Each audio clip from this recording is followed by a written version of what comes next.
शिक्षक साथियों नमस्कार। आपके अपने चैनल एसडी ऑनलाइन शाला पर फिर से आपका स्वागत है।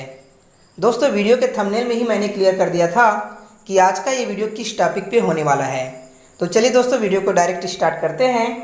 दोस्तों, यहाँ पे पहला बिंदु है पुरस्कारों पर विचार करने के लिए शिक्षकों की पात्रता की शर्तें। इसके अंतर्गत पहला बिंदु है निम्नलिखित श्रेणियों के तहत मान्यता प्राप्त प्राथमिक, उच्च प्राथमिक, माध्यमिक, उच्च माध्यमिक विद्यालय में कार्यरत स्कूल शिक्षक और स्कूलों के प्रमुख। इसके अंतर्गत बिंदु ए है राज्य सरकार, संघ राज्य क्षेत्र प्रशासन द्वारा संचालित स्कूल, स्थानीय निकायों द्वारा संचालित स्कूल, राज्य सरकार द्वारा सहायता प्राप्त स्कूल और यूटी प्रशासन। बी है केंद्र सरकार स्कूल यानी केंद्रीय विद्यालय केवी, जवाहर नवोदय विद्यालय जेएनवी, रक्षा मंत्रालय एमओडी द्वारा संचालित सैनिक स्कूल, परमाणु ऊर्जा शिक्षा सोसाइटी एईईएस द्वारा संचालित स्कूल और जनजाति मामलों के मंत्रालय द्वारा संचालित एकलव्य मॉडल आवासीय विद्यालय ईएमआरएस। सी है केंद्रीय माध्यमिक शिक्षा बोर्ड सीबीएसई से संबद्ध स्कूल उपरोक्त ए और बी के अलावा। D council for Indian school certificate examination CISCE से संबद्ध स्कूल उपरोक्त ए, बी और सी के अलावा। बिंदु 2 है सामान्य रूप से सेवानिवृत्त शिक्षक पुरस्कार के लिए पात्र नहीं होते हैं, लेकिन उन शिक्षकों पर विचार किया जा सकता है जिन्होंने कैलेंडर वर्ष के एक भाग कम से कम 4 महीने के लिए अर्थात राष्ट्रीय पुरस्कार से संबंधित वर्ष में 30 अप्रैल तक की सेवा की है। यदि वे सभी को पूरा करते हैं तो उन पर विचार किया जा सकता है। अन्य शर्तें। बिंदु 3 है शैक्षिक प्रशासक, शिक्षा निरीक्षक और प्रशिक्षण संस्थानों के कर्मचारी इन पुरस्कारों के लिए पात्र नहीं हैं। चौथा, शिक्षक प्रधानाध्यापक को ट्यूशन में लिप्त नहीं होना चाहिए। पांचवा बिंदु है केवल नियमित शिक्षक और स्कूल प्रमुख ही पात्र होंगे। छठवां, संविदा शिक्षक एवं शिक्षा मित्र पात्र नहीं होंगे। इसके बाद बिंदु 2 है विभिन्न स्तरों पर शिक्षकों के चयन का मार्गदर्शन करने के लिए विचार। इसके अंतर्गत पहला बिंदु है शिक्षकों का मूल्यांकन अनुबंध 1 में दिए गए मूल्यांकन मैट्रिक्स के आधार पर किया जाएगा। मूल्यांकन मैट्रिक्स में मूल्यांकन के लिए 2 प्रकार के मानदंड शामिल हैं। पहला मानदंड है उद्देश्य मानदंड। इसके तहत शिक्षकों को प्रत्येक वस्तुनिष्ठ मानदंड के खिलाफ अंक प्रदान किए जाएंगे। इन मानदंडों को 100 में से 20 का वेटेज दिया गया है।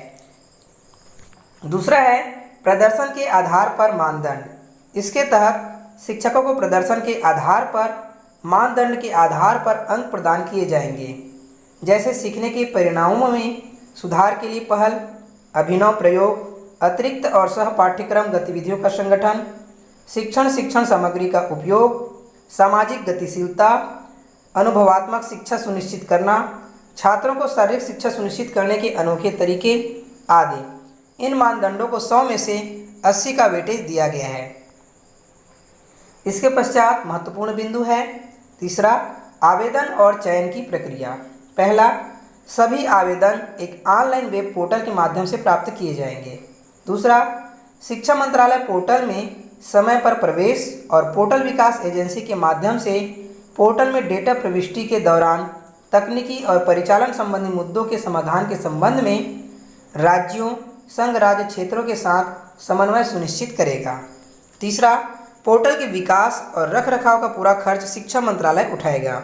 चौथा, राज्य, संघ राज्य क्षेत्रों के मामले में शिक्षक और स्कूलों के प्रमुख स्वयं निर्धारित कट ऑफ तिथि से पहले वेब पोर्टल के माध्यम से ऑनलाइन आवेदन पत्र भरकर सीधे आवेदन करेंगे। पांचवा बिंदु है प्रत्येक आवेदक को प्रवेश प्रपत्र के साथ एक पोर्टफोलियो ऑनलाइन जमा करना होगा। पोर्टफोलियो में प्रासंगिक सहायक सामग्री जैसे दस्तावेज, उपकरण, गतिविधियों की रिपोर्ट, क्षेत्र का दौरा, फोटो, ऑडियो या वीडियो आदि शामिल होंगे। छठवां बिंदु है आवेदक द्वारा वचन। प्रत्येक आवेदन को यह वचन देना होगा कि प्रस्तुत की गई सभी जानकारी, डेटा उसके ज्ञान के अनुसार सही है और यदि बाद की किसी तारीख में कुछ भी असत्य पाया जाता है तो वह इसके लिए उत्तरदायी होगी अनुशासनात्मक कार्यवाही के लिए। इसके पश्चात है जिला चयन समिति। ये दोस्तों मैं आपको PDF के रूप में दे दूंगा। जिसे आप डाउनलोड करके पढ़ सकते हैं या फिर आप इस पोर्टल में भी इसे देख सकते हैं। फिर है राज्य चयन समिति SSC। नेक्स्ट है संगठन चयन समिति OSC, अन्य संगठनों के लिए। नेक्स्ट है राष्ट्रीय स्तर पर स्वतंत्र जूरी। तो यहाँ पे सब समिति के लिए चयन प्रक्रिया दिया गया है कि किस तरह से चयन प्रक्रिया होने वाला है प्रत्येक स्तर पर। इसके पश्चात देखते हैं महत्वपूर्ण बिंदु, शिक्षकों को राष्ट्रीय पुरस्कार के लिए मूल्यांकन मैट्रिक्स। तो पहला मानदंड है उद्देश्य मानदंड, जो कि 20 नंबर का है। तो यहाँ पे जैसे कि पहला बिंदु है, शिक्षक द्वारा समुदाय, माता पिता, पूर्व छात्रों आदि को स्कूल में किसी भी तरह से योगदान करने के लिए प्रोत्साहित करने के लिए किया गया कार्य, जैसे भौतिक बुनियादी ढांचा, कंप्यूटर, मध्याह्न भोजन, धन, किताबें आदि। तो इसके लिए अधिकतम 3 अंक दिए जाएंगे। दूसरा है पिछले 5 वर्षों में प्रकाशन, अंतर्राष्ट्रीय, राष्ट्रीय पत्रिकाओं में शोध पत्र, लेख ISSN के साथ, पुस्तकें ISBN के साथ आदि। इसके लिए भी 3 नंबर हैं। फिर है पिछले 3 वर्षों की वार्षिक प्रदर्शन मूल्यांकन रिपोर्ट या अन्य प्रदर्शन मूल्यांकन उपकरण, इसके लिए भी है 3 नंबर। नेक्स्ट, क्या शिक्षक बिना किसी शिकायत के नियमित रूप से स्कूल आ रहा है, इसके लिए भी है 3 नंबर। नेक्स्ट है क्या शिक्षक नियमित रूप से सेवाकालीन प्रशिक्षण में भाग ले रहा है जिसमें वह प्रतिनियुक्त है, इसके लिए है 2 नंबर। नेक्स्ट, नामांकन बढ़ाने और स्कूल छोड़ने वालों को कम करने के लिए शिक्षक द्वारा किया गया कार्य, इसके लिए भी 2 नंबर।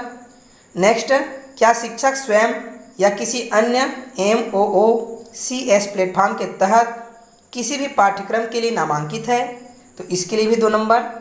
अंतिम है SCERT बोर्ड या NCERT के लिए सामग्री, पाठ्यपुस्तकों, शिक्षक पुस्तिकाओं का विकास, तो इसके लिए भी 2 नंबर है। इस प्रकार उद्देश्य मानदंड के अंतर्गत 20 नंबर प्रदान किए जाएंगे।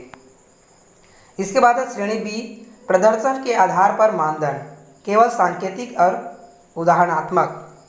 इसमें है छात्रों पर अपने शिक्षण के अधिक प्रभाव के लिए शिक्षक द्वारा किए गए अभिनव प्रयोग, जैसे ICT का उपयोग, आनंदमय शिक्षण तकनीक, शिक्षण सामग्री, कम लागत वाली शिक्षण सहायक सामग्री आदि सहित दैनिक शिक्षण गतिविधियों में उपयुक्त शैक्षणिक दृष्टिकोण का विकास और उपयोग, नवाचारों, प्रयोगों की संख्या, पैमाने और प्रभाव के आधार पर। इसमें अधिकतम 30 नंबर है।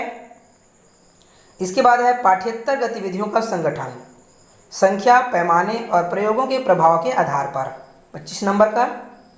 तीसरा है स्कूल के बुनियादी ढांचे के लिए और बच्चों में सामाजिक जागरूकता फैलाने के लिए समाज को संगठित करना। फिर है राष्ट्र निर्माण और राष्ट्रीय एकता को बढ़ावा देना, इसके लिए है 25 नंबर। इस प्रकार इस सेक्शन में 80 नंबर है और टोटल है 100 नंबर का। इसके पश्चात देखते हैं कि राज्य संघ राज्य क्षेत्र संगठनवार अधिकतम नामांकन की अनुमति। तो देख सकते हैं आंध्र प्रदेश के लिए मैक्सिमम नामांकन कर सकते हैं 6, अरुणाचल प्रदेश 3, असम 3, बिहार के लिए 6, छत्तीसगढ़ 3, गोवा 3, गुजरात 6, हरियाणा 3, हिमाचल प्रदेश 3, झारखंड 3, कर्नाटका 6, केरल 6, मध्य प्रदेश 6, महाराष्ट्र 6, मणिपुर 3, मेघालय 3, मिजोरम भी 3, नागालैंड 3, उड़ीसा 6, पंजाब 6, राजस्थान 6, सिक्किम 3, तमिलनाडु 6, तेलंगाना 6, त्रिपुरा 3, उत्तर प्रदेश 6, उत्तराखंड 3, पश्चिम बंगाल 6। इस प्रकार 126।